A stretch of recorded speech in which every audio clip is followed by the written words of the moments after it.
Bismillahirrahmanirrahim. Assalamualaikum warahmatullahi wabarakatuh. Selamat siang, salam sejahtera buat kita semua. Pak Wamen, terima kasih Pak Wamen sama Pak Dirjen. Swastiastu, Namo Buddhaya, salam kebajikan.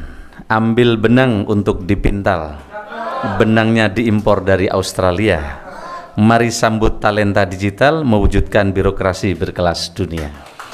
Teman-teman sekalian kami hormati, terima kasih Pak Menkominfo ini yang telah memfasilitasi tempat kami. Di sebelah kanan saya adalah PLT Kepala BKN, Pak Yomo, Bu Sesmen, kemudian PLT Deputi SDMA. Rekan-rekan sekalian, kami ingin menyampaikan progres rekrutmen ASN yang sebelumnya telah diumumkan bersama Bapak Presiden di Istana sebesar 2,3 juta sebelum pemilu yang lalu. Dan ini adalah rekrutmen terbesar sepanjang 10 tahun terakhir.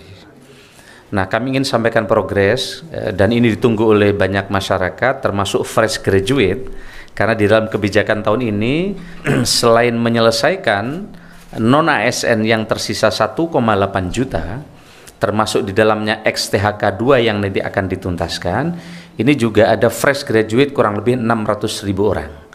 Tetapi kenapa ini tidak segera diumumkan? Karena tahun ini berbeda dengan tahun sebelumnya. Sebelumnya formasi detail langsung dari Kemenpan. Sekarang kami serahkan ke kementerian lembaga masing-masing termasuk pemerintah daerah. Karena pemerintah daerah yang tahu prioritas dan kementerian masing-masing. Ternyata justru ketika kita berikan ini bukan mudah dan ini membutuhkan koordinasi yang terus kita kerjakan. Yang semula deadline terakhir tanggal 5, kita perpanjang ke tanggal 20, kemudian kita perpanjang lagi ke tanggal 30, sebagian kementerian lembaga sudah selesai mengirim informasi, sebagian belum. Saya ingin sampaikan teman-teman sekalian, Bapak Presiden memberikan arahan agar birokrasi kita ini bukan tumpukan kertas. Presiden berharap birokrasi ini berdampak, maka kesibukan-kesibukan birokrasi yang menyebabkan tumpukan kertas, proses bisnis panjang ini harus kita pangkas. Yang kedua, Bapak Presiden memberikan arahan agar birokrasi ke depan lincah dan cepat. Maka formasi yang terdisrupsi oleh teknologi tahun ini tidak kita kabulkan.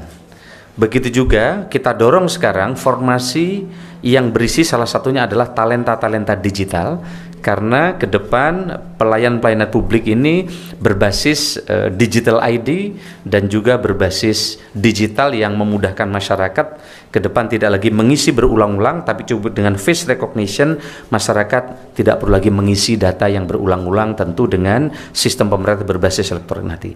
Bahkan saya hormati, dasar regulasi perencanaan kebutuhan ASN itu mengacu pasal 32 Undang-Undang 20 2023 tentang ASN. Dalam pasal tersebut bahwa Menpan RB menetapkan kebijakan dan seterusnya, di mana kebijakan perencanaan kebutuhan pegawai ASN merupakan panduan bagi instansi pemerintah dalam menyusun kebutuhan pegawai ASN.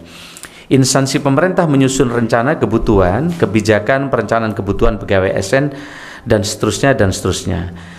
Ibu dan Bapak sekalian saya hormati, kami ingin sampaikan bahwa berikut merupakan alur perencanaan kebutuhan ASN tahun 2024. Ini adalah alurnya, di mana pengusulan kebutuhannya dari instansi pemerintah, kemudian sebelumnya dari surat Pan RB, kemudian ada sarana prasarana yang mesti disiapkan dengan BKN, kemudian verifikasi, validasi rincian ada di BKN, dan seterusnya. Saya tidak ingin menjelaskan ini karena ini nanti akan terlalu teknis dan panjang.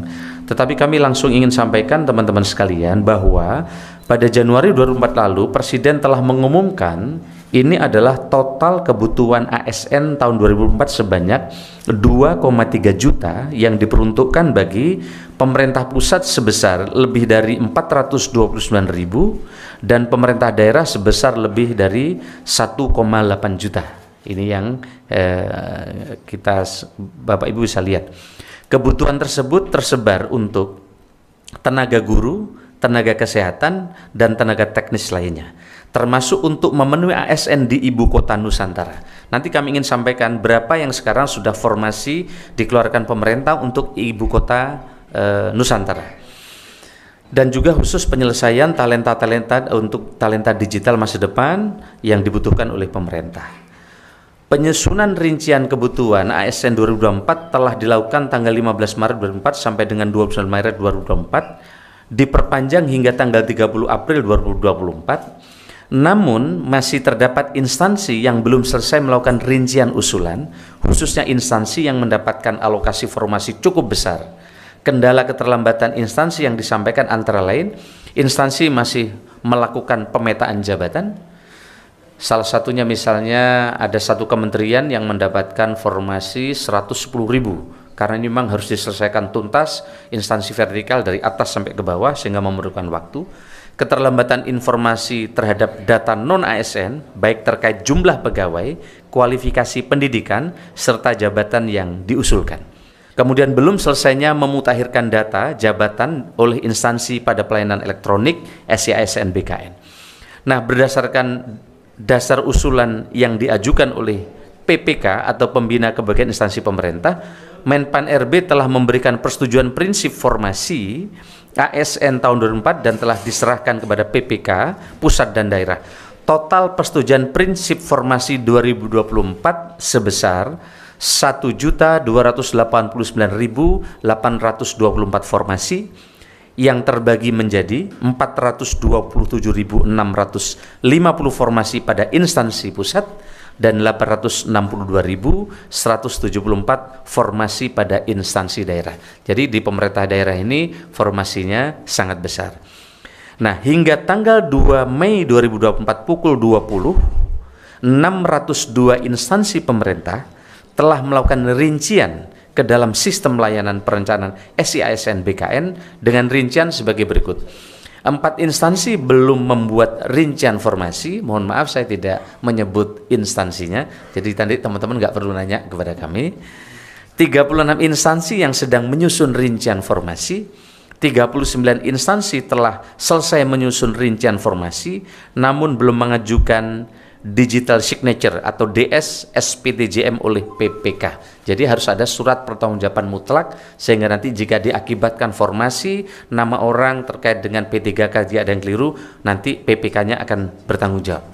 Kemudian 371 instansi sedang dalam proses verifikasi dan validasi rincian formasi oleh BKN, dan 152 rincian usulan instansi yang telah selesai verifikasi dan validasi oleh BKN dan sedang menunggu digital signature peraturan teknis kepala BKN.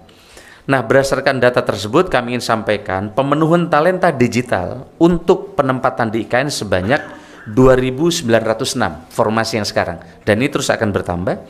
Kemudian pemenuhan talenta digital untuk pemerintah daerah sebanyak 19.817 yang formasinya.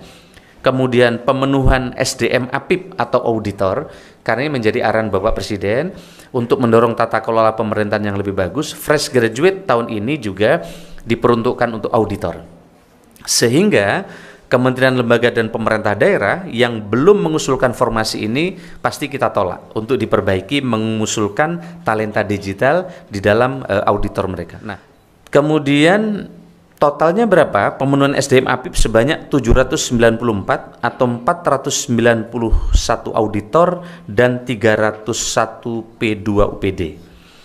Di sisi lain, pemenuhan SDM untuk penempatan di IKN sebanyak 71.643 formasinya sampai sekarang ya, yang terdiri dari 14.114 CPNS dan 57.529 P3K. Di samping itu, pemerintah juga membuka jalur penerimaan CPNS pada 8 instansi penyelenggara sekolah kedinasan dengan alokasi sebanyak, yang ini pertama kali kami umumkan pada kesempatan ini teman-teman sekalian, karena dari beberapa hari kemarin kami belum selesai, baru selesai hari ini, dan kami sampaikan di depan publik untuk pertama kalinya untuk formasi sekolah kedinasan. Ada 8 instansi penyelenggara sekolah kedinasan dengan alokasi sebanyak 3.445 formasi yang tersebar pada sekolah kedinasan dengan rincian sebagai berikut. Kementerian Keuangan atau Politeknik Keuangan Negara atau STAN sebanyak 722 formasi. Ini yang ditunggu karena mereka begitu masuk, seleksi ketat, lulusannya mereka langsung jadi PNS. Kementerian Dalam Negeri, Institut Pemerintahan Dalam Negeri sebanyak 721, Badan Intelijen Negara atau BIN, Sekolah Tinggi Intelijen Negara sebanyak 400, Badan Cyber dan Sandi Negara, karena kita sedang mendorong penguatan digitalisasi yang aman, maka Sekolah Tinggi Sandi Negara kita beri formasi tahun ini sebanyak 105, Badan Pusat Statistik atau BPS, yaitu Politeknik Statistik atau STIS sebanyak 355, Kementerian Hukum dan Hak Asasi Manusia atau Politeknik Ilmu Pemasyarakatan dan Politeknik Imigrasi sebanyak 400, Kementerian Perhubungan ada 22 sekolah kedinasan, kita siapkan formasi 622, dan Badan Meteorologi, Klimatologi dan Geofisika atau BMKG, karena tantangan climate change, global warming ke depan sangat besar, maka Sekolah Tinggi Meteorologi, Klimatologi dan Geofisika kita siapkan SDM unggul untuk masuk di tempat ini, yaitu sebanyak 120 orang untuk sekolah kedinasan ini. Setelah penyerahan persetujuan izin prinsip sekolah kedinasan, pembukaan pendaftaran sekolah kedinasan tahun 2024 direncanakan akan dilaksanakan pada minggu kedua bulan Mei setelah penyelenggaraan sekolah kedinasan berkoordinasi secara teknis dengan BKN. Sedangkan untuk pelaksanaan seleksi CASN 2024 rencananya akan dilaksanakan mulai bulan Juni atau Juli setelah instansi menerima surat keputusan Menteri Pan-RB tentang penetapan kebutuhan formasi atau formasi pegawai ASN.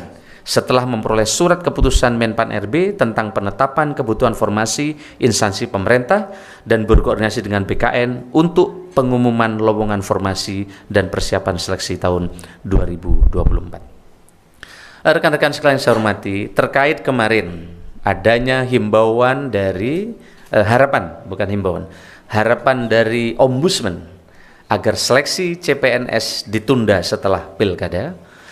Kami ingin sampaikan teman-teman sekalian bahwa ini adalah keputusan dari Undang-Undang ASN nomor 20 tahun 2023, di mana telah diputuskan bersama Komisi 2 bahwa penyelesaian tenaga non-ASN selambat-lambatnya diselesaikan pada bulan Desember. Sehingga pertama dari sisi regulasi tidak mungkin ini ditunda. Desember 2024, Jadi selambat-lambatnya menurut undang-undang harus diberesin di Desember 2024. Yang ingin kami sampaikan bahwa tidak mungkin ada data baru yang dimasukkan oleh daerah karena telah dikunci di dalam pengumuman oleh Bapak Presiden di Istana Negara yang kami dampingi tadi, bahwa mereka yang bisa diselesaikan di tahun ini adalah yang telah terdaftar atau masuk di dalam database di BKN. Sehingga dengan demikian kekhawatiran adanya data baru yang tumpang tindih dimasukkan karena proses politik di daerah, hemat kami ini menjadi catatan, tapi menurut kami tidak, karena mereka harus tercantum data database BKN. Yang kedua, kami ingin sampaikan sebagai informasi rekan-rekan media, rekrutmen ASN kita saat ini sangat menjunjung tinggi nilai transparansi dan akuntabilitas. Contohnya, ini contoh ya. Ini adalah live score hasil tes di kantor BKN. Jadi ketika putra-putrinya sedang mengerjakan tes di dalam, orang tua, keluarga, sanak saudara langsung bisa melihat hasil nilai tes yang dikerjakan oleh putra-putri kita. Sehingga live score ini menjamin adanya ketepatan, transparansi, dan juga tidak ada lagi joki untuk bisa membantu mereka. Kemarin sempat ditemukan, maka sekarang kita pasang 2 face recognition. Saat daftar kita pasang face recognition, saat mengerjakan soal di komputer masing-masing juga pakai face recognition. Waktu itu ditemukan ada joki, ternyata waktu masuk pakai face recognition itu, ketika mengerjakan soal mereka ke toilet, yang masuk orangnya beda. Nah sekarang begitu dengan face recognition ini akan lebih terjaga. Saya kira ini tidak ada lagi istilah titipan. Putranya Pak Kepala BKN saja yang membuat soal berapa kali tes? 2 kali juga. Banyak sekali putra-putra pejabat yang bikin soal juga nggak bisa diterima. Karena memang ini pekerjaan soalnya memang sangat detail dan antara satu kanan kiri juga berbeda.